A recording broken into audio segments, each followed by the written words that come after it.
সত্যের পথে থাকতে গেলে, সঠিক অবিচল থাকতে গেলে, স্থির থাকতে গেলে, সৎ হয়ে থাকতে গেলে অবশ্যই তোমাকে মানুষ খারাপ ভাববে। তুমি সেই খারাপ ভাবাকে কিছু মনে করো না, কারণ মহান আল্লাহ দেখছেন তুমি কতটা ভালো না কতটা মন্দ।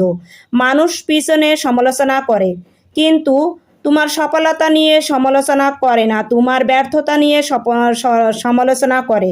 যখন তুমি সফল হবে তখন এই মানুষগুলোই তোমাকে নিয়ে গর্ববোধ করবে, তোমাকে নিয়েই বিভিন্ন কথা বলবে, আপনজন, আত্মীয় হয়, ভাই হয়, বন্ধু হয়, এটা বলে পরিচয় করিয়ে দেবে লোকের কাছে, সমাজের কাছে।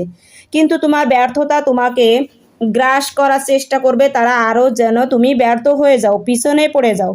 তুমি সেদিকে লক্ষ্য না করে নিজের সঠিক পথ অবলম্বন করে সৎ পথে থেকে সঠিক দিক লক্ষ্যে এগিয়ে যাও। অবশ্যই একদিন সফলতা অর্জন করবে, কারণ একজন মানুষ কখনো সবার কাছে প্রিয় হতে পারে না।